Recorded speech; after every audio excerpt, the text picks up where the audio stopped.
Assalamualaikum warahmatullahi wabarakatuh. Alhamdulillah, assalatu wassalamu ala rasulillah. La hawla wa la quwwata illa billah. Asyhadu an la ilaha illallah wahdahu la syarikalah wa asyhadu anna Muhammadan abduhu wa rasuluhu la nabiyya ba'dahu wa ba'du. Bismillahirrahmanirrahim. Qul a'udzu birabbil falaq min syarri ma khalaq, dan seterusnya al-ayah. Hadirin rahimakumullah, kalau di akhirat panggilannya bukan hadirin. Hadirin itu untuk di dunia. Di akhirat berubah lagi dipanggilnya. Sama nanti malaikat juga manggil dalam mahsyar. Wahai hadirin, tapi bukan pakai hadirin kata-katanya. Kira-kira apa panggilan kita saat itu? Di surat Yasin, wa ma ja'alnahu tausiyatan. Terus gimana ayatnya, lupa.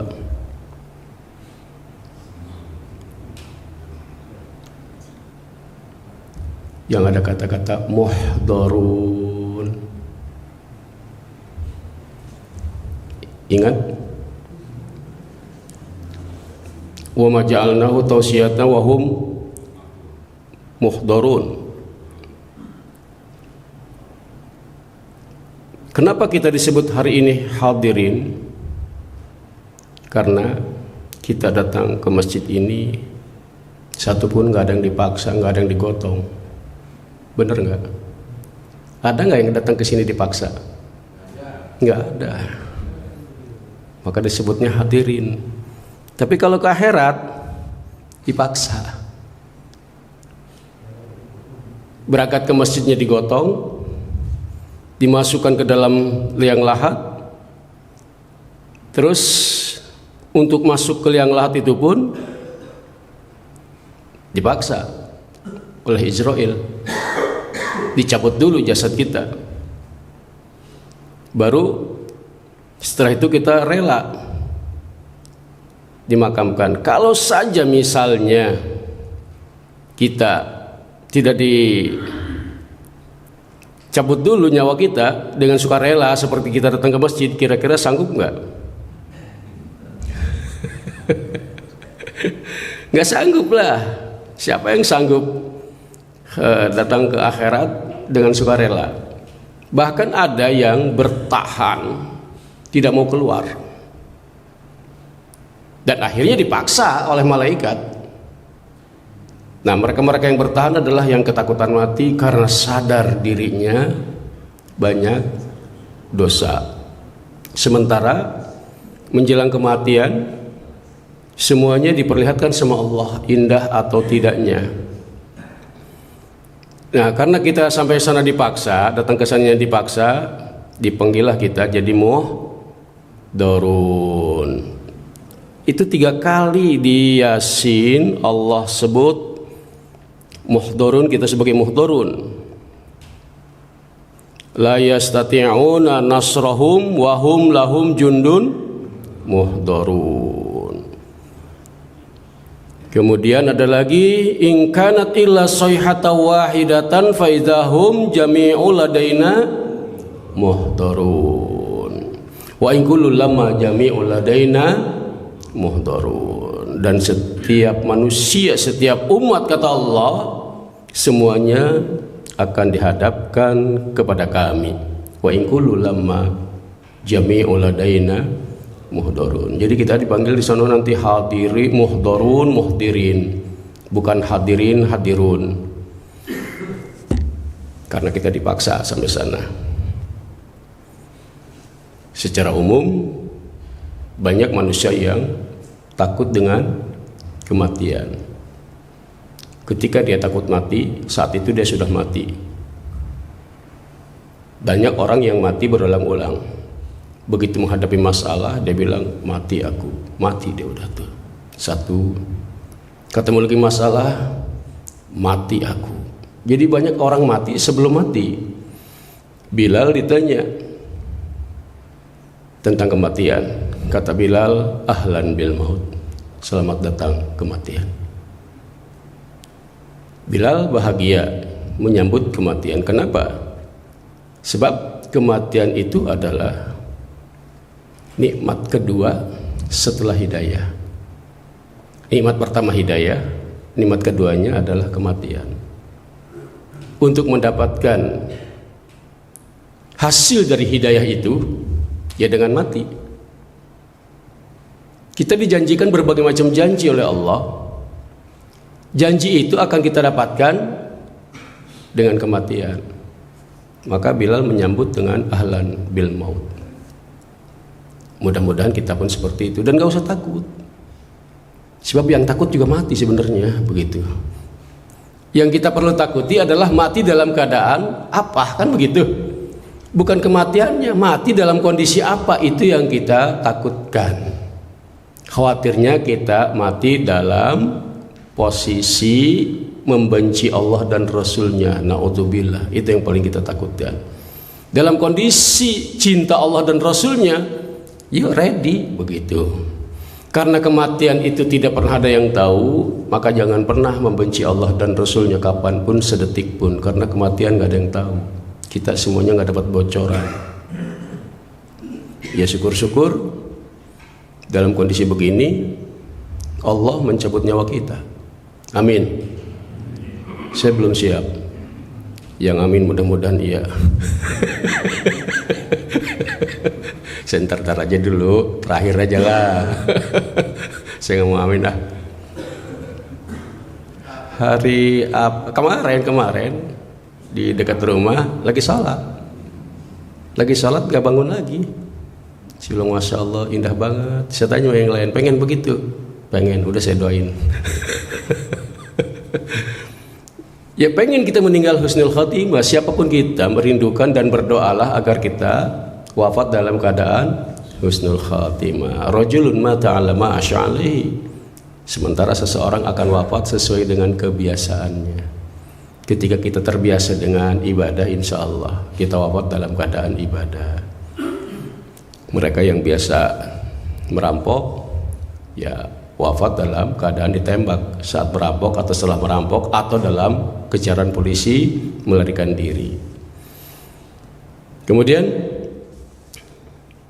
setelah kita masuk ke sana, kita akan mendapatkan semuanya.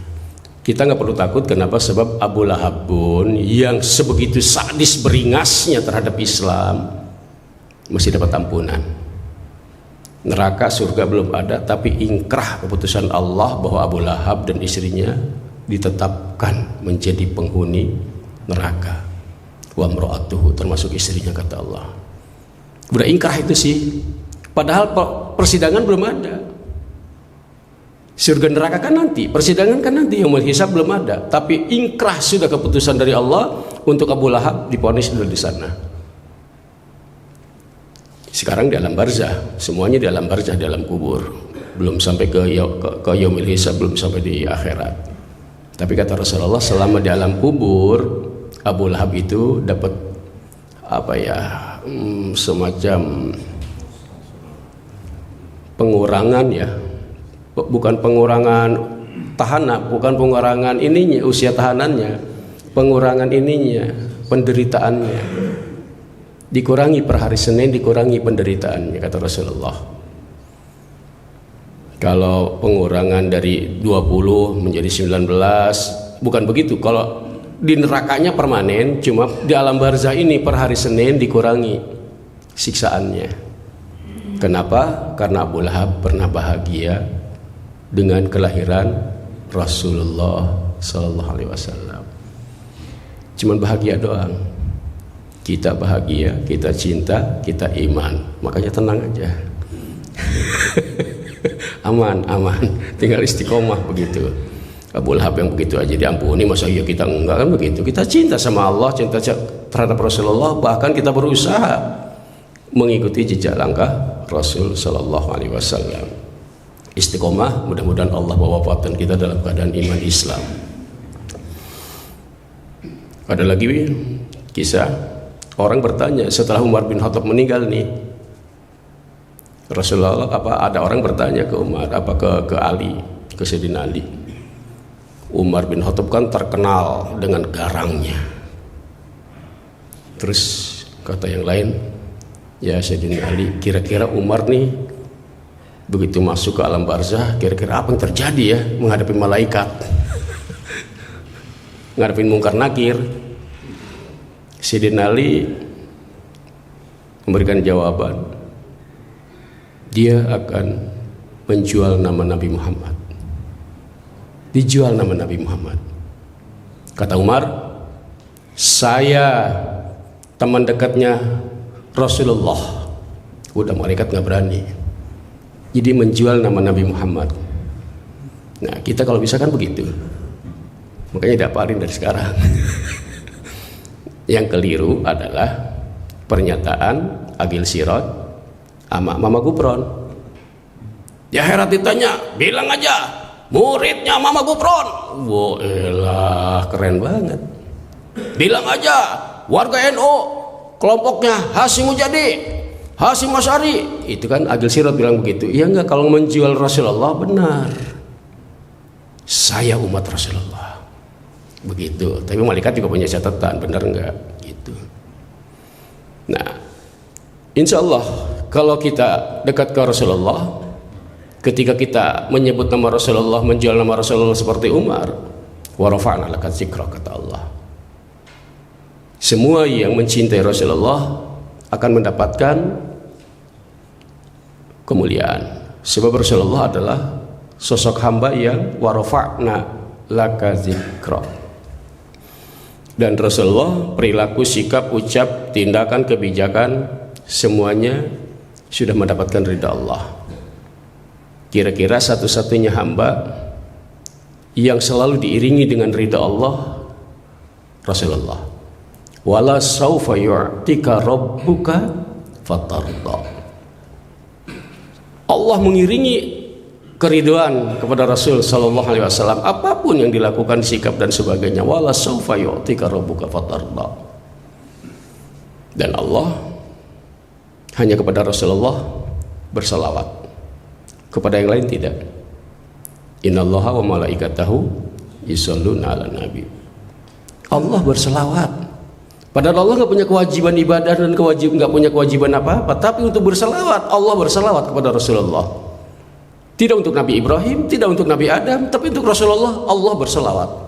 Innallaha wa malaikatahu yusholluna 'alan nabi. Ini menunjukkan kesempurnaan Rasulullah, sebegitu cintanya pencipta kepada Rasul Sallallahu Alaihi Wasallam. Maka istiqomahlah terus mencintai Rasulullah, karena semua makhluk pun mencintai Rasulullah Sallallahu Alaihi Wasallam. Sampai kita dengar dalam sirah, mihrab yang dulu pohon kurma, lalu nggak dipakai lagi karena dapat ada mimbar yang lebih bagus yang dibuat oleh sahabat. Batang kurma itu nangis nggak dipakai mimbar lagi oleh Rasulullah, nggak dijadikan mihrab lagi, nangis itu sampai Rasulullah ngelus-ngelus begitu. Kok bisa ya Rasulullah bisa komunikasi dengan pohon? Itu mukjizat, nggak usah diajarin, nggak usah dipelajari, nggak usah. Oh ini wiridnya, nggak ada itu, nggak pakai. Itu mukjizat supaya kita bisa komunikasi dengan ikan, ya, dengan semut. Nah, seperti makola-makol itu, ya enggak gitu. Kalau Rasulullah bisa itu mukjizat kenabian Rasul Sallallahu Alaihi Wasallam. Begitu melintas ke kuburan ada yang nangis, itu mukjizat. Kita nggak pernah begitu. Melintas kuburan segala macam biasa-biasa aja, padahal di dalamnya banyak yang teriak-teriak, banyak yang histeris minta tolong, tapi kita nggak dengar. Tapi Rasulullah nggak dengar, berhenti, kemudian dijelasin, ini nangis kenapa, ini penyebabnya. Di antaranya yang kita dengar adalah karena dulu dalam istinjanya nggak bagus.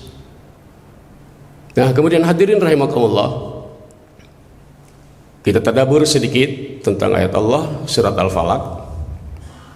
Qul a'udzu birabbil falaq. Ada dua surat yang dimulai dengan nada yang sama. Qul a'udzu birabbil falaq, qul a'udzu birabbin nas. Dua surat ini dimukadimahi dengan kata-kata yang sama. Dan dua surat ini disunahkan oleh Rasulullah untuk dibaca oleh kita pagi dan sore.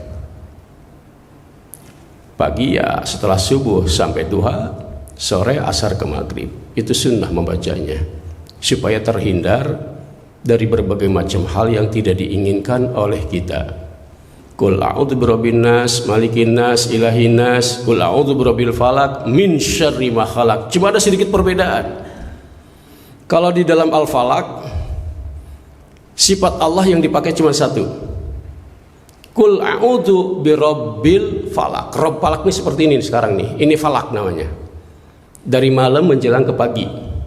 Dari gelap menuju ke terang, itu falaq. Nah, di surat An-Nas 3 sifat yang Allah gunakan. Qul a'udzu birabbin nas, rabb nas, malik nas, ilahi nas. 3 sifat. Artinya bahwa kalau kita bisa lihat dari sini, sifat waswas dengan serangan syarr khalaq itu lebih dahsyat waswas ternyata, sehingga menggunakan 3 kata sifat tadi itu. Kalau dalam menghadapi surat Al-Falaq ini surat yang membicarakan tentang santet ya. Sebab di situ ada ayat yang menjelaskan tentang para penyantet. Qul a'udzu birabbil falaq. Katakan bahwa aku berlindung kepada Allah, Rabbnya Al-Falaq. Falaq adalah dari gelap ke menuju terang, itu falaq. Seperti sekarang lah sebut subuh. Qul a'udzu birabbil falaq min syarri ma khalaq. Dari segala ma khalaq yang tercipta. Ma'lil usul. Min syarri ma khalaq. Dari segala hal yang tercipta. Setelah itu ayatnya apa lagi? Min syarri ma khalaq wa min syarri ghasikin idza waqab. Setelah itu wa min syarriha nafasati fil nafasat. Apa arti nafasat? Ini muannas bentuknya. An-nafasat, nenek sihir, itu nafasat. Bahasa gampang hari ini nafasat itu adalah nenek sihir. Dan kata Allah, berlindunglah kalian dari para, di dalam terjemahan Quran Depak itu, peniup, perempuan peniup. Jadi terjemahannya agak susah dipahami kan ya. Peniup apa sih? Dukun. Kata si Alam yang di dalam lagu itu, ada mbah dukun, kan begitu. Kalau bahasa kita kerangkannya apa ya? Nyembur kan. Nah, cuma di Quran Depak itu diartikan peniup perempuan. Apa peniup kan gitu ya. Yang enak, yang gampang dipahami, berlindung dari nafasat, yaitu dari nenek sihir, wanita sihir. Kenapa nafasat? Apa enggak ada laki-laki kakek-kakek nafasat gitu ya, kakek-kakek penyihir? Banyak, cuma yang Allah angkat, lihat sosok wanita, penyihir wanita. Kenapa? Bahasa kitanya lebih ampuh. Jadi kalau mau nyantet, cari dukun santet perempuan. Nauzubillah. Kenapa? Perempuan sama laki-laki itu karakternya beda.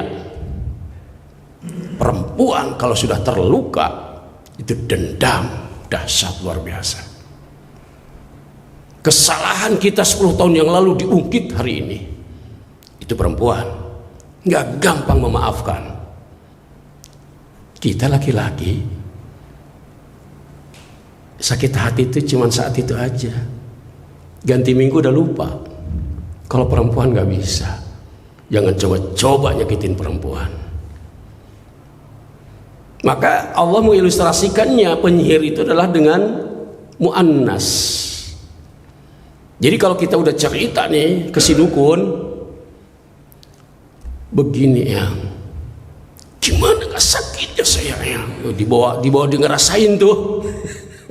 Itu mertua mendelik ke saya. Wow. Mulai itu udah tersugesti oleh kita. Jadi maunya gimana?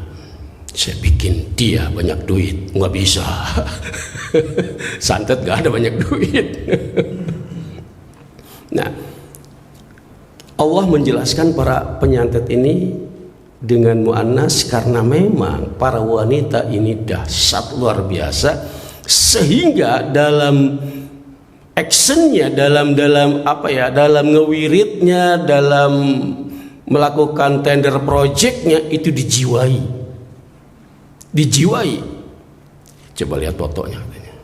Oh gini. Jadi harapan kamu apa? Saya pengen perempuan ini nunduk ke saya, yang gampang. Udah lihat foto, dia lihat bonekanya. Boneka jadi media, atau kayu jadi media, atau apapun jadikan media. Mau diapain? Bikin dia sakit leher, kepala atau perut, ditusuk-tusuk, kan begitu di sinetron tuh. Nah, dalam dunia sinetron kan begitu. Atau dia bikin kain kapan dibungkus-bungkus, ditusuk-tusuk jarum. Itu kerja para ahli sihir. Rasulullah Sallallahu Alaihi Wasallam, ayat ini kan kaitannya dengan Rasulullah kena sihir. Apa yang dialami Rasulullah? Rasulullah dibuat menghayal halu seakan-akan Rasulullah bersama istri, padahal tidak. Dimainkan ininya, halunya. Kalau bahasa kita dibikin was-was, dia dibikin ketakutan, dibikin enjoy, dibikin itu seakan-akan bersama istri, padahal tidak. Rasulullah tidak mendatangi istri, padahal tapi dalam hayalnya, dalam halunya Rasulullah dibuat seperti itu. Apakah yang pernah kena sihir cuma Rasulullah? Enggak, Nabi Musa juga kena. Ketika Nabi Musa berhadapan dengan Firaun, Nabi Musa dibikin halu kan. Tiba-tiba di depan Nabi Musa, tali-tali itu, tambang-tambang itu menjadi ular banyak sekali, dibikin halu. Itu kena sihir Nabi Musa. Kalau sekelas Nabi kena, terus gimana kalau kita? Kita lebih rapuh tentunya, lebih mudah lagi. Hanya terkadang ada sihir yang tidak kita rasakan karena tidak lari ke fisik. Biasanya mereka baru mencari solusi kalau yang kena gangguannya adalah fisik, kan begitu. Kalau yang lain enggak. Nabi Musa tersugesti, di depannya itu seakan-akan itu ular semuanya, padahal bukan.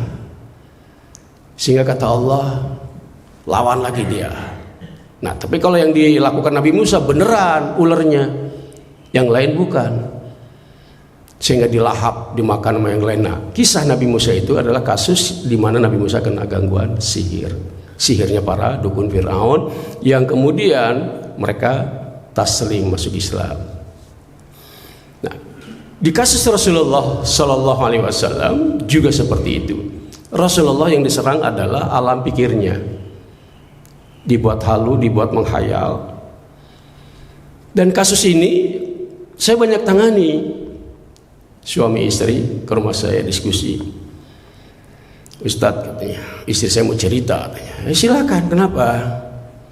Si ibu itu istrinya cerita kejadian sekian waktu yang lalu katanya.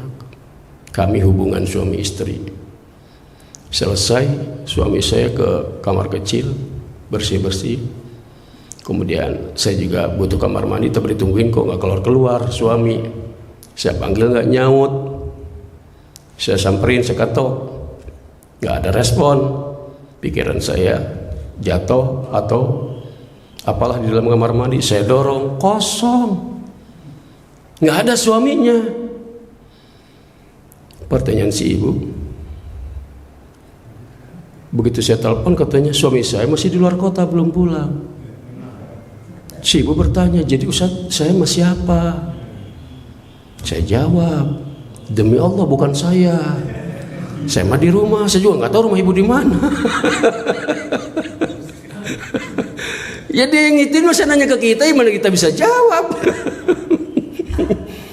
Kecuali kita hadir di situ nongkrong ya, gitu. Ini nanya ke saya, nggak tahu loh bu. Saya bilang, demi Allah bukan saya, ibu jangan mitnah ya, gitu. Kok bisa terjadi seperti itu? Bisa.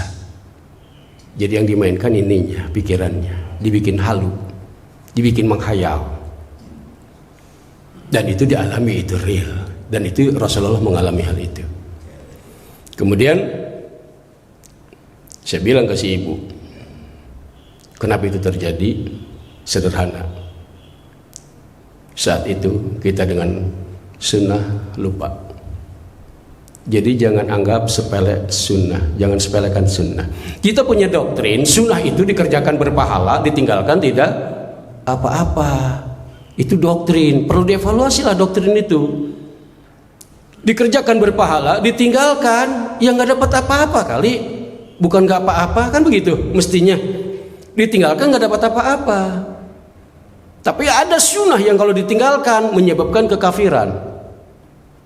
Nikah. Man raghiba an sunnati falaysa minni. Siapa yang tidak suka dengan sunnahku, kata Rasulullah, yaitu pernikahan, dia bukan umatku. Kafir udah. Itu sunnah. Maka sunnah itu dikerjakan berpahala, ditinggalkan minimal tuh pemahamannya nggak dapat apa-apa, bukan nggak apa-apa. Jadi jangan terlalu menyepelekan. Nah kasus si ibu itu lupa terhadap sunnah. Kita disunahkan ketika akan bersedekah sesama nih, pasangan suami istri bersedekah, kan disunahkan dalam keadaan berwudu. Sunnahnya minimal doa, Allahumma janibna minasyaiton wa janibi syayatin mimma razaqtana. Doanya itu sangat definitif menyebut setan. Padahal doa-doa yang lain gak nyebut setan, tapi ketika akan sedekahan yang disebut setan. Allahumma janibna minasyaiton. Kenapa? Dia bisa intervensi.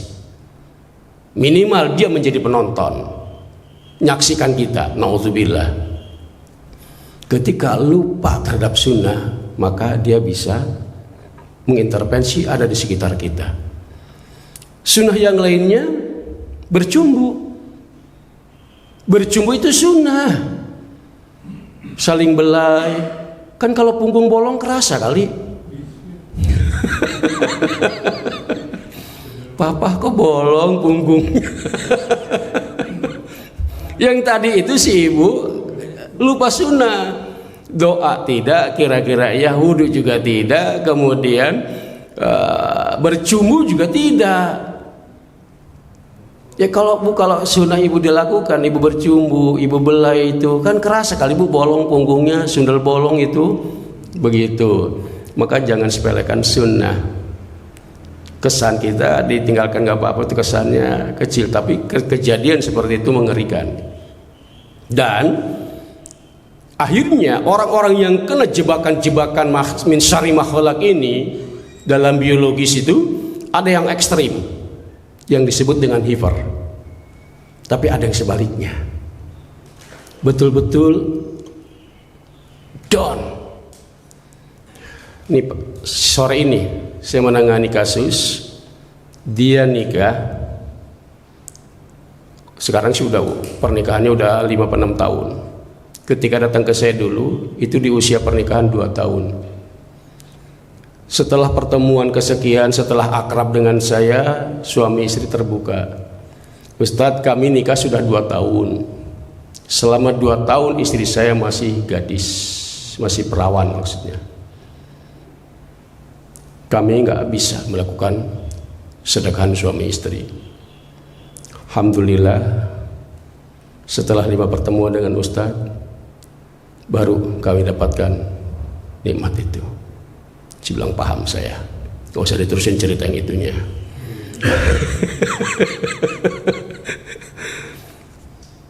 Jadi ketika istrinya minta, suaminya nggak berdaya, suaminya minta, istrinya ngeblok.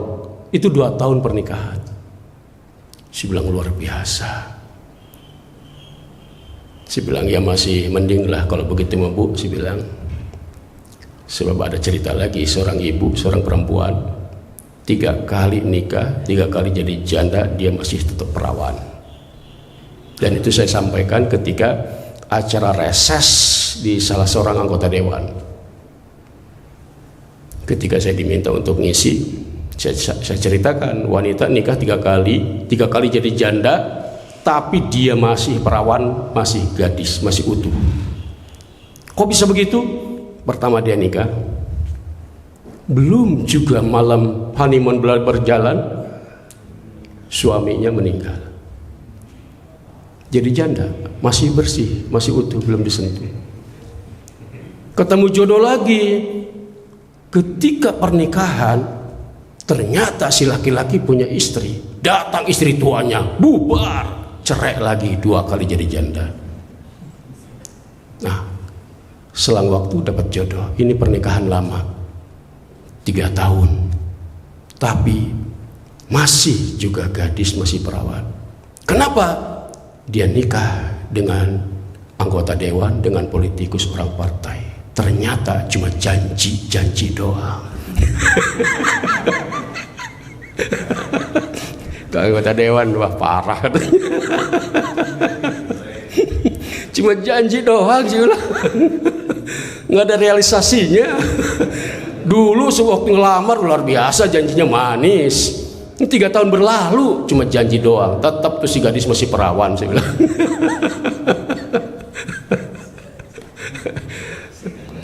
Itu kan dewan, udah kacau dah kita katanya. Saya salah manggil orang.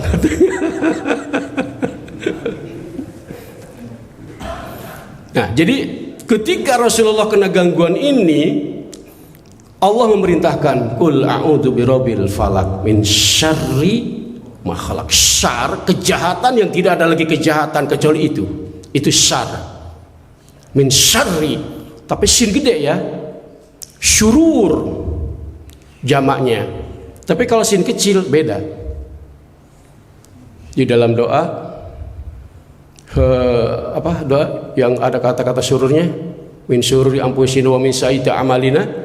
Syurur, kita berlindung kepada Allah dari kejahatan-kejahatan dan keburukan-keburukan. Syurur jamaknya. Tapi kalau pakai sin, itu kebahagiaan. Surur, itu kebahagiaan. Jadi beda dikit. Syar dengan sar. Syurur dengan surur. Jadi kalau pakai sin kejahatan, kalau sin kecil itu kebahagiaan. Jadi jangan ngucap salah dalam doa. Ya Allah, hindari saya dari kebahagiaan. Ya apa, pengen belangsak. Kita malaikat pengen belangsak nih orang. Salah ngucap. Walaupun ya nggak begitulah ya, Allah juga maha tahu begitu. Karena kita ikronya belum selesai, ya salah. Dia bilang malaikat ikronya baru jilid 2. Nah, kemudian kok bisa sekelas Rasulullah kena gangguan jin, kena sihir? Ini pertanyaan. Sehingga banyak yang mengomentari bahwa ini tidak terjadi sesungguhnya. Kalau pertanyaannya kok bisa? Bisa. Karena jin mengintervensi manusia, pintunya 2, pintu ibadah dan pintu pikiran. Kalau masalah ibadah, Rasulullah maksum, tidak mungkin maksiat. Begitu maksiat, kecil maksiat itu langsung Allah luruskan. Kisah bagaimana Rasulullah mensikapi Abdullah bin Ummi Maktum, seorang sahabat yang buta yang ingin mendapatkan pencerahan. Cuma Rasulullah lagi banyak jadwal, sehingga Abdullah bin Ummi Maktum tidak menjadi prioritas. Kesalahan itu kecil sebetulnya. Artinya bukan nggak ditanggapi, nanti jadwalnya, nanti setelah jadwal dengan yang ini selesai, ntar ente, begitulah kira-kira bahasa kitanya. Langsung Allah tegur, Abasa wa tawalla. Kenapa ente cueki? Langsung ditegur. Jadi Rasulullah maksum itu real. Belum lagi kata Allah, wala saufa yu'tika rabbuka fatarda. Setiap langkah Allah akan memberikan ridhonya kepada Rasul sallallahu alaihi wasallam. Kalau hidup kita selalu dapat ridha Allah, selesai. Itu yang kita harapkan. Kita ibadah, kita sedekah mengharapkan ridho Allah. Sementara Rasulullah, Allah memberikan jaminan, wala saufa yu'tika rabbuka fatarda. Allah akan mengiringi ridhonya kepadamu ya Rasulullah. Artinya kita pun akan dapat statement dari Allah seperti itu kalau sikap langkah kita seperti Rasulullah, akan mendapatkan apa yang didapatkan Rasulullah, wala saufa yu'tika rabbuka fatarda. Nah, kemudian dari pintu mana kira-kira jin itu bisa menyerang, sihir itu bisa masuk ke Rasulullah? Dari pintu pikiran. Kalau pintu ibadah mustahil. Mustahil Rasulullah maksiat. Dari pintu pikiran. Ketika orang itu banyak ngeblank, kosong pikiran, di situ jin gampang masuk. Joko Bodo ketika diwawancara di Trans apa di TV apa, saya masih ingat aja. Ki, tentang santet niki katanya. Kira-kira Aki kalau dimintai santet berapa persen keberhasilannya? Dia bilang, gue bisa nyantet siapapun kecuali satu orang. Siapa Ki? Humoris. Humoris. Artinya orangnya selalu ceria, selalu happy, itu susah disantetnya. Maka hindari lamunan, jangan sampai banyak terpuruk dalam lamunan. Sebab itu gampang sekali jin masuknya. Ibu kalau ngeliat suami banyak murung, segera hampiri ibu. Ayah, kenapa banyak murung belakangan ini? Ngeri ayah, nanti ada yang nyantet kesurupan begitu. Ada masalah apa ya? Beban biaya hidup? Enggak mah. Kenapa ya? Banyak tagihan? Enggak juga mah. Sikap ibuku, bapakku? Enggak juga mah. Terus ayah banyak terpuruk, kenapa belakangan ini? Pengen nikah lagi? Oh. Nah. Ya udah suruh nikah lah, ntar kesurupan kasihan. Setuju bu? Kata ibu, mendingan kesurupan daripada kawin lagi. Biarin aja bu lah, biar kesurupan bu. Daripada kawin lagi ibu yang kesurupan ntarnya. Nah, lamunan itulah yang kemudian jin masuk. Jadi jin mengintervensi manusia butuh frekuensi. Nah, frekuensi ini dua tadi, lemah ibadah atau lemah pikiran. Apalagi dua-duanya lemah.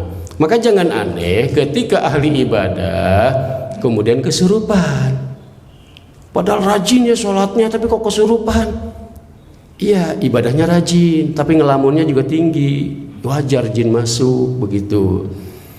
Ada saya tangani seorang hafidhoh guru Quran, kemasukan jin. Kok bisa? Ya selesai saya tangani, saya tanya, Mbak, ada permasalahan apa sih sebetulnya? Enggak jujur sih bilang. Hanya terbongkar masalahnya bla bla bla bla bla begitu pikiran. Jadi ibadah saja nggak menjamin, yang satunya harus diaktifkan, yaitu dengan on pikiran kita. Sekarang gini, sihir itu ada yang diharamkan, ada yang tidak. Kok ada yang tidak? Kalau bahasa masyarakat akademik, sihir ini adalah hipnotis, kena hipno dia. Bahasa Qurannya sihir. Nah, maka sihir ini ada sihir modern, hipno modern, ada tradisional. Yang tradisional menggunakan kekuatan jin. Kalau yang modern lebih memainkan gelombang otak. Otak kita ini kan sekarang ini kan lagi posisi beta ya, sadar full. Kita sholat Jumat, nanti sebelah kita begitu masuk di tahiyat masjid masih beta tuh. Terus ada senderan kan nyender mulai gini. Nah, itu udah turun tuh dari beta tuh. Dia masuk ke alfa. Nah, tapi masih sadar, ada yang salaman langsung begitu. Nah, itu alfa. Kaget.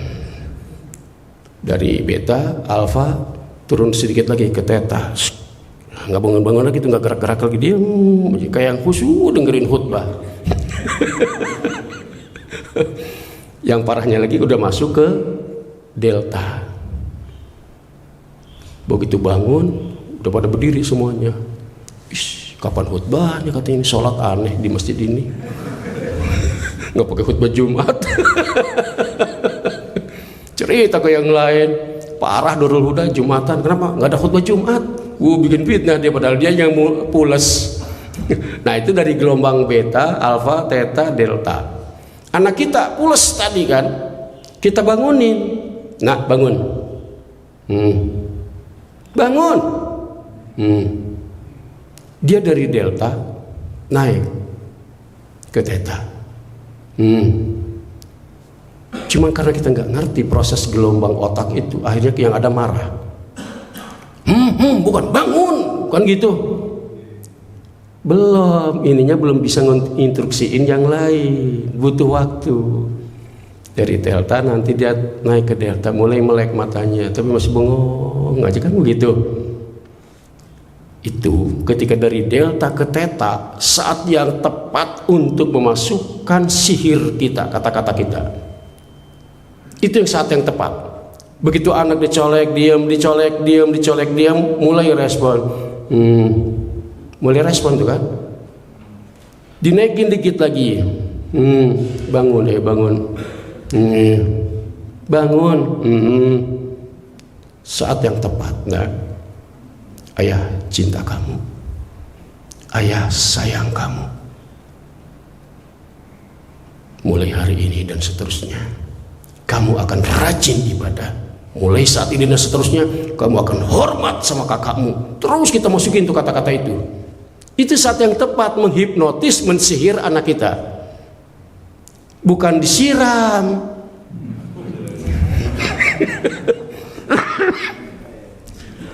Emak kita kan gitu. Kita langsung ambil air kepret muka kita. Salah. Itulah cara kerja hipnotis. Jadi mau saya buktiin, siapa yang mau saya hipno? Jadi hipno itu yang dilakukan si Romi, si Deddy Corbuzier, si Uya, itu ilmiah maksudnya. Itu kerja gelombang otak. Itu kerja gelombang otak. Itu sihir dalam bahasa Qur'annya. Tapi dia modern. Sihir yang ilmiah maksudnya. Maka ini nggak kategori haram, tidak. Kecuali tadi sihir yang tradisional itu, yang menggunakan kekuatan sihir, itu haram. Jadi bagaimana kita menghipnotis anak tadi? Dari dia tertidur, bangun, mulai bertahap. Dari yang tadinya dicolek, nggak bergerak, nggak ada respon, mulai respon, langsung doktrin, sugestikan, sambil dielus. Nah, akan lebih semangat lagi belajarnya. Nah, akan lebih santun lagi kamu sama teman-teman. Terus kita masukin. Maka Bapak, kalau misalnya istri itu duit melulu, ya nih, perempuan tuh matre, nggak usah diomongin. Memang itu fitrahnya. Jadi perempuan tuh materialis, ya memang itu fitrahnya, bukan negatif, enggak, memang real begitu. Kecuali laki-laki materialis. Nah ini laki-laki matre. Kalau perempuan matre, memang itu fitrahnya. Kalau perempuan nggak suka dengan materi dan nggak matre, keluar dari fitrahnya itu. Cuman kan yang kewalahan kita, nyaris jadi debt collector dari istri kita, nagih aja terus, nggak pernah ada lunasnya. Saya tanya istri saya, berapa lagi sisanya? Saya bilang, saya top up ini. Nggak mau. Saya bilang, saya cash ya, bayar cash 20 juta, lunas nggak? Saya bilang, nggak usah minta-minta lagi. Apaan sih kata. Ya kalau ke Adira kan kita bisa langsung bayar, kita lunasin kan begitu. Habis itu udah nggak ditagih-tagih lagi. Tapi istri nggak bisa. Tetap aja. Sebilang yang kemarin berapa? Coba catatannya mana, lihat. Nah, supaya istri dikasih duit nggak mau, itu ada caranya.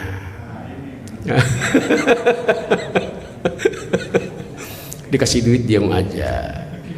Kita giring dari gelombang beta ke alfa, ke theta, ke delta. Kalau dari delta sambil videoin, Ma, ini duit sekian, ini ATM, kodenya ini, pinnya, terus ini. Nggak bakal nerima kalau dia di gelombang delta. Pulas tidur. Tapi jangan coba-coba di saat dia gelombang beta, wah habis sudah. Jadi saat di gelombang delta itulah baru kita kasihkan, videoin gitu. Ketika ayah pelitnya, nih videonya nih, ayah tawarin semuanya, sampai itu m-banking, sampai pinnya ayah jelasin, kamu nggak respon. Ini lagi delta, nggak bisa. Nah di Jumatan itu terjadi, kita duduk tuh jamaah dari gelombang beta mulai masuk sedikit ke alfa, ngantuk dikit, kemudian masuk ke theta. Nah, theta masih sadar, masih dengar kalau theta.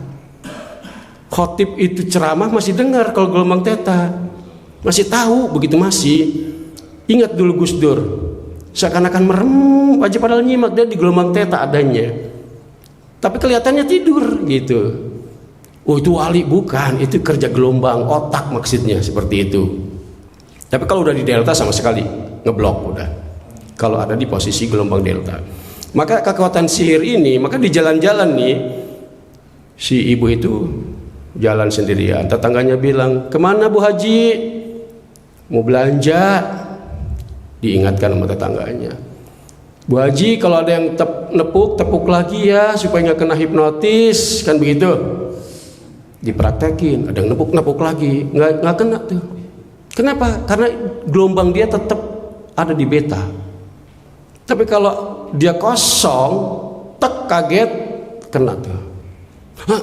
Nah udah, mana ini emasnya, ini ATM-nya mana, ini pinnya berapa, ini semua dilepas.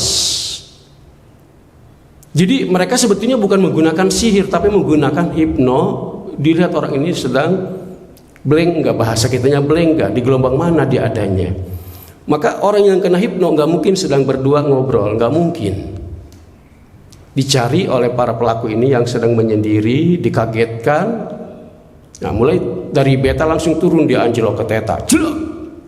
Setelah theta baru masuk. Bawa berapa uangnya? Coba lihat dompetnya, nyerah, semuanya diserahkan.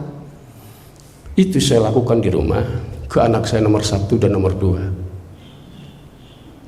Saya sihir keduanya, saya hipno maksudnya keduanya. Kalimatnya sama, tapi beda waktu masing-masing. Kamu tidak akan bisa tidur sebelum hari itu membaca Quran.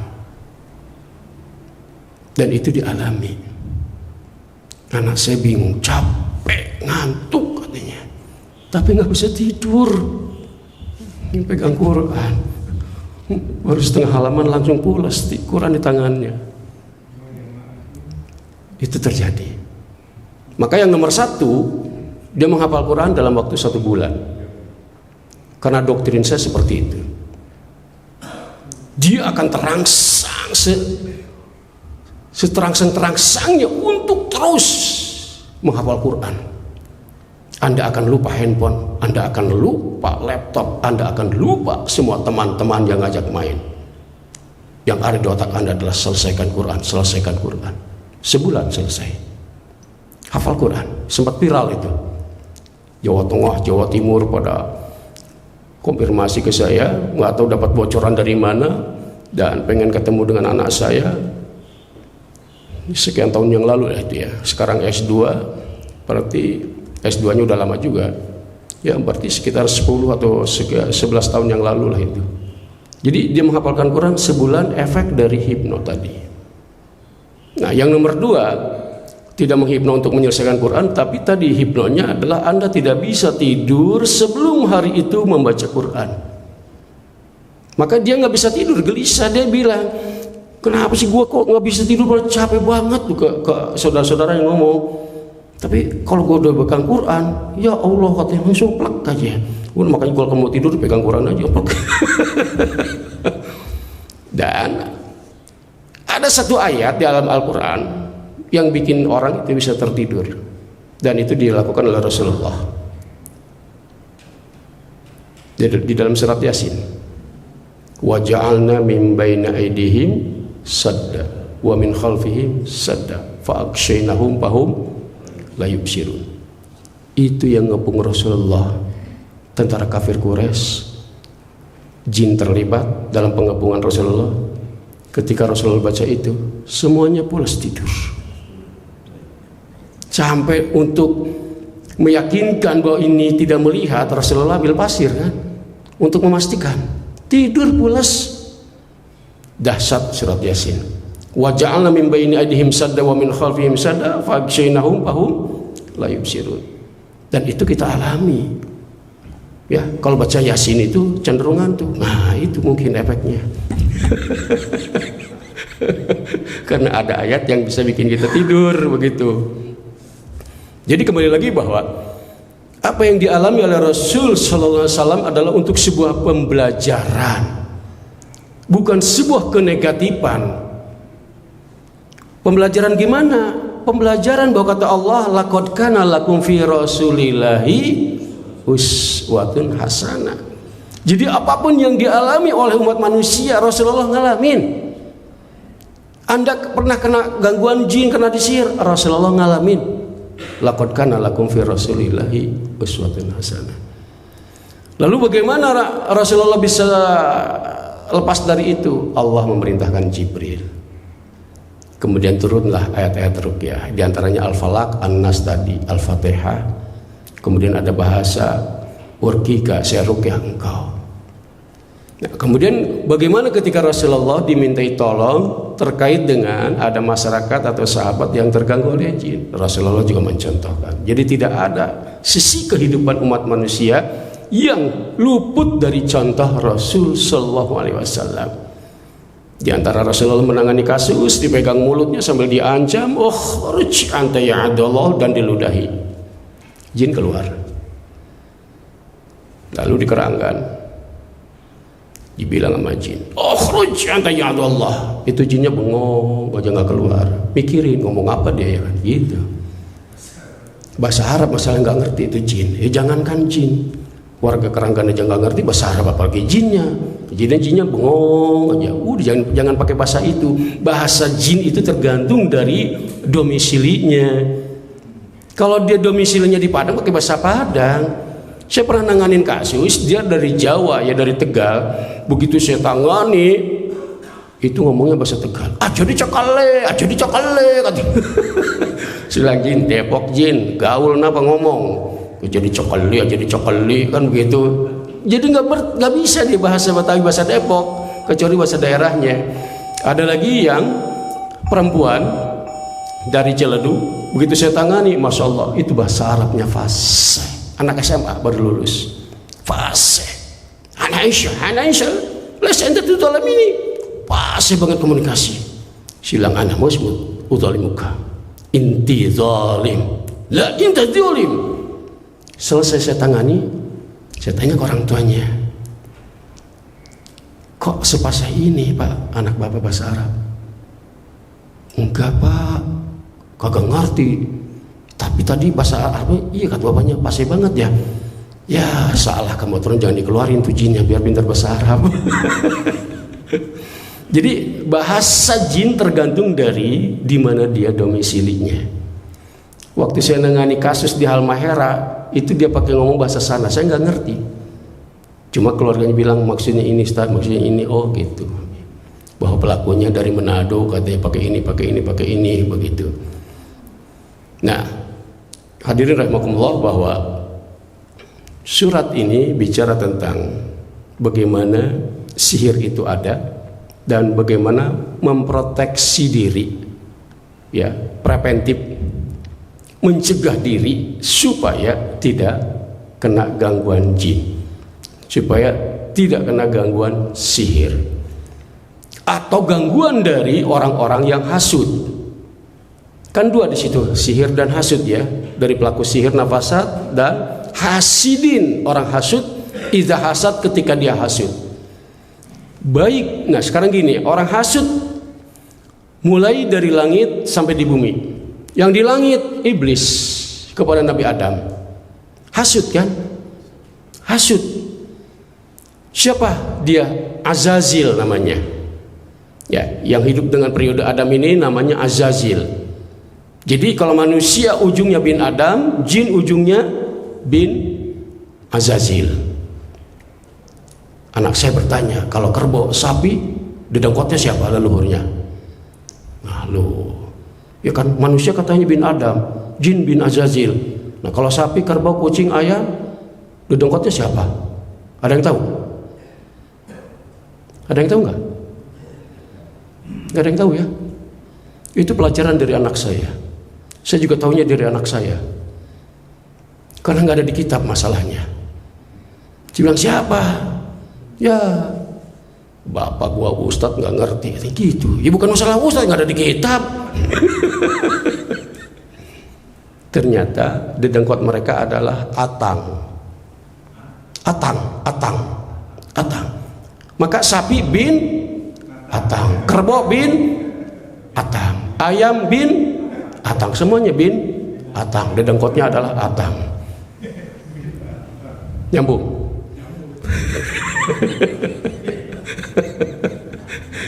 Jadi manusia bin Adam, jin bin Azazil, kalau semua itu hewan-hewan itu bin atang. Jadi dedengkot mereka tanya atang. Ngasih inspirasi tuh anak, masya Allah, sudah luar biasa. Kemudian itu hasud yang terjadi di sana, di langit. Awal hasud yang terjadi di bumi, keturunan Adam, ya, kakak beradik Kabil dan Habil. Itu awal hasud terjadi. Lihat, bersaudara kakak beradik, ketika hasud muncul, jangan coba-coba.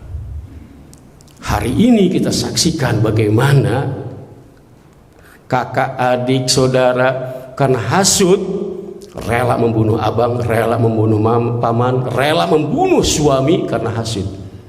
Maka kata Allah, berlindunglah berlindunglah dari min hasidin idza hasad. Kita nggak ngerti, di rumah kita bisa jadi anak kita hasud ke kita, bisa jadi mertua hasud ke kita, bisa jadi menantu kita hasud ke kita. Dan dalam dunia politik itu terjadi banyak sekali, terlalu banyak kalau dunia politik, mati oleh para pelaku hasidin, orang-orang hasud. Jadi hasud itu jahat luar biasa. Maka tidak ada kejahatan, kata Allah, min syar. Syar di sini tidak ada kejahatan yang lebih jahat kecuali tadi. Hati-hati terhadap orang-orang yang hasud, begitu. Hasud karena kesuksesan, hasud karena tersaingi, ya kasus anak Adam itu Kabil Habil kan masalah kesuksesan. Yang satu sukses, yang satu enggak, kan begitu. Dalam arti yang satu diterima korban, yang satu enggak. Ini kan masalah kesuksesan. Muncul rasa hasud dan dihabisilah. Naudzubillah min dzalik, dan berlindunglah kepada Allah supaya kita tidak hasud. Maka cirinya adalah gampang kepanasan. Orang hasud itu gampang kepanasan. Tetangga beli motor baru, panas, beli dia juga. Ya udah, kita nggak usah begitu. Biarlah tetanggamu apa, mau ini mau itu, kita nggak usah panas-panasan. Sakit entarnya, gitu. Ya kalau mau panas-panasan bawa payung lah dikit, begitu. Aku qouli hadza. Assalamualaikum warahmatullahi wabarakatuh.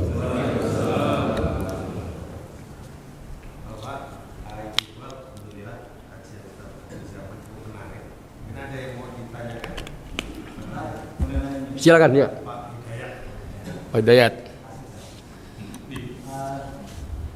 Kalau tadi hipnoterapi itu kan umumnya orang lain.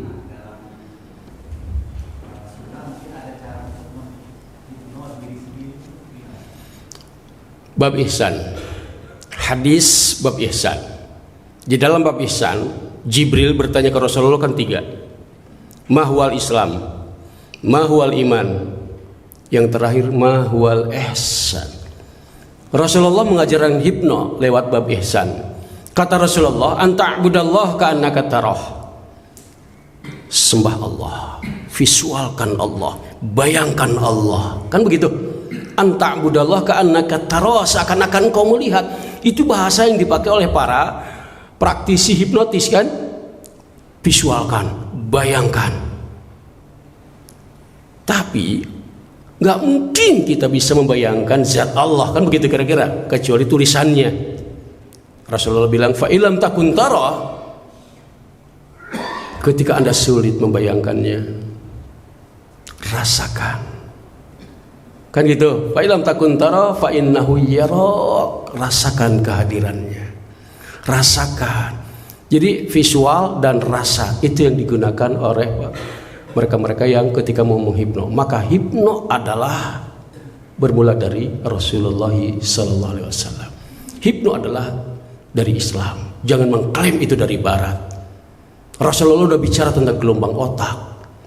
Dan maka kata Rasulullah, orang yang ibadahnya benar itu akan menghadirkan ketenangan tadi, yang dimana dia ibadah dengan menggunakan gelombang otaknya. Bahasa fikihnya khusyuk, kan begitu. Bahasa fikihnya khusyuk begitu. Ada orang sholat baca Quran sambil nangis, yang sebelahnya ganggu aja. Dia di gelombang beta, ini di gelombang alfa, ya gak nyambung.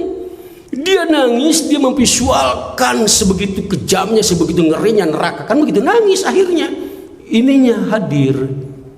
Anta'budallah ka'annaka tara. Sementara yang satu biasa aja, karena tadi dia nggak mengolah gelombang otaknya. Nah itu artinya menghipno diri sendiri, kan namanya begitu. Itu menghipno diri sendiri. Maka banyak orang yang kemudian istilah di kita tapak ya. Artinya dia sedang berusaha mengatur gelombang otaknya supaya ada dalam ketenangan, kan begitu. Ya bukan berarti tapak itu boleh kalau yang nggak beres ya. Tapak ninggalin sholat, tapak itu nggak bukan begitu. Artinya merenung lah begitu ya. Kita sedikit merenung, menurunkan gelombang otak kita. Dan lihat aja bahasa-bahasa mereka di TV ya ketika mau menghipno.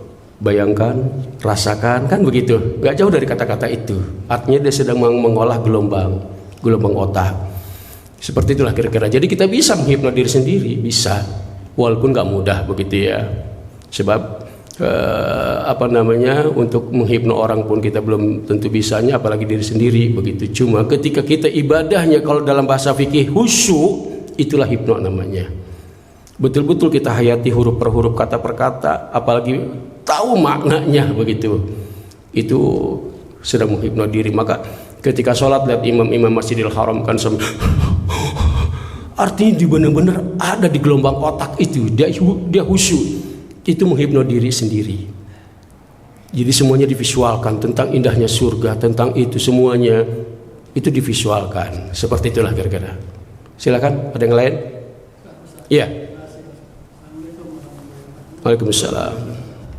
Bangsa manusia, bangsa sempurna, bangsa jin di alam itu dia tidak sempurna. Dia tubuhnya seperti binatang. Yang saya tanya, apakah bangsa jin sama dengan korin? Dengan apa? Korin. Korin itu jin juga. Gitu. Jin makhluk. Kemudian di sana ada istilah-istilah yang disebut dengan iblis, ya, setan, kemudian korin. Nah, korin di Al-Quran 2 kali Allah angkat, artinya pendamping dari 2 makhluk, 1 korin malaikat, 1 korin dari komunitas jin. Setan, iblis lebih kepada sifat, bukan nama makhluk. Syatona yastinu syaitonan, itu menghindar. Maka yang menghindar dari hukum Allah itu setan namanya. Ablas itu ya bahasa kita kebablasan, membangkang. Maka siapapun yang membangkang itu adalah iblis. Jadi bukan nama makhluk, itu nama sifat. Makhluknya adalah jin. Nah, kemudian bentuk jin, wallahu alam bisawab ya. Yang jelas artinya bahwa manusia lebih sempurna, berarti mereka nggak sempurna. Artinya jogrogan tongkrongannya itu menakutkan atau apalah nggak tahu ya. Tapi banyak juga kok jin yang cantik ya, yang ada di TV itu kan cantik-cantik itu jin. Si manis jembatan Ancol kan gitu ya. Nyi Roro Kidul itu cantik banget. Nyi Roro Kidul itu janda janda. Nah, di Bogor kemarin minggu yang lalu saya ngisi, ada yang bertanya itu tentang Nyi Roro Kidul. Saya bilang kalau Anda ketemu Nyi Roro Kidul itu halal, nggak perlu akad nikah. Bisa? Oh, bisa. Hadis yang menyatakan. Hadis yang mana? Kata Rasulullah, semua yang hidup di laut halal. Nyi Roro Kidul di mana? Di laut. Halal, saya bilang, ambil aja, ajak check in. Gitu. Seperti itu. Jadi bentuk secara konkret kita nggak akan pernah tahu, dan Rasulullah pun tidak menjelaskan secara real, secara detail. Rasulullah berinteraksi dengan jin, ya. Bahkan di antara mereka banyak diskusi ya tentang surat Al-Jin itu. Kemudian tokoh-tokoh jin yang ada di sekitar sana, kemudian mereka biasa bersama dalam diskusi, dan kemudian rame-ramelah mereka bersahadat. Nah, lokasi itu di pinggiran Masjidil Haram. Kalau kita mau dari Masjidil Haram ke arah Ma'la sana akan melintasi itu ya, ke pemakaman Siti Khadijah tuh. Dari Masjidil Haram kita mau ziarah ke pemakaman Ma'la tuh, akan melintas titik itu, dan itu didirikan masjid yang disebut dengan Masjid Jin. Nah, cuma jemaah kita punya pemahaman yang keliru. Ya kira imamnya jin, makmumnya jin. Ya enggak, sih bilang sholat di situ jamaahnya kita gitu. Bukan jamaahnya jin. Cuma dulu dalam tarikh, dalam sejarah di tempat itulah jin memproklamirkan keislamannya di hadapan Rasulullah.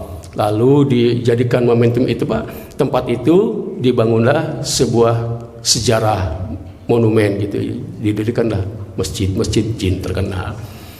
Berarti jinnya ada yang sholat dong.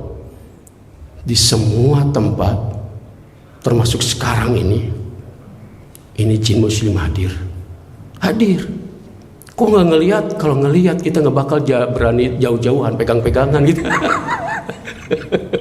Cuma kita nggak ngelihat. Yang muslim mereka ya seperti kita, seperti itu ibadah dan semuanya seperti kita, begitu. Cuman alhamdulillahnya kita tidak bisa melihat mereka. Kalau mereka sih melihat, mereka melihat kita, mereka ngedengar kita. Jadi yang muslim-muslim mereka ibadah rajin seperti halnya manusia, dan mereka juga berdakwah seperti halnya manusia. Cuma mayoritas mereka ini cenderung nakal. Kalau kita kan balance. Fa'alhamaha fujuraha wa taqwa, ini balance antara takwa dan potensi takwa dengan potensi nakalnya, ini pujurnya itu balance. Kalau mereka pujur lebih dominan negatifnya karakter mereka. Kalau kita seimbang, maka istilahnya preman atau apapun kalau dinasihati nangis. Bapak datanglah ke sini nih, penjara yang ada di Cibinong tuh, ya, ajak muhasabah, pada nangis. Yang kasus ngebunuh, yang narkoba, yang nipu, pada nangis kalau diajak muhasabah. Jadi suatu saat saya ke sana, saya ajak muhasabah, pada nangis, pada lebay. Nah, artinya bahwa dia masih punya sifat takwanya. Falhamah fujuraha wa taqwa masih ada. Tahun 84, 85 di Tanjung Priuk, di Semper, di depan masjid didirikan bioskop. Yang kemudian meledak tahun 85 itu demo. Nah, tahun 84-nya ada masjid di depannya bikin bioskop. Peresmian gratis. Kami waktu itu kaum muslimin Priuk demo menuju bioskop agar ditutup, agar dipertimbangkan lagi. Dalam proses perjalanan kita lewat jalur Keramat Jaya, Keramat Raya. Di situ ada Keramat Tunggak terkenal kan, yang sekarang jadi Islamic Center. Keramat Tunggak adalah tempatnya para PSK, para jablay. Lewat sono PSK-nya di pinggir jalan. Nah, kan begitu. Bang, kemana bang? Itu demo bioskop tuh depan masjid. Iya tuh, keterlaluan tuh. Bikin bioskop depan masjid. Yang ngomong tuh PSK jablay. Keterlaluan kata dia. Nah, di sini potensi takwa dan pujur tuh ada dimiliki oleh manusia. Walaupun dia kotor, tentang al-haq tetap muncul. bahwa itu salah, itu benar, ada, itu manusia. Sementara kalau jin lebih cenderung di fujurnya ketimbang takwanya. Masih ada? Ibu? Ada yang mau ditanyain, Bu?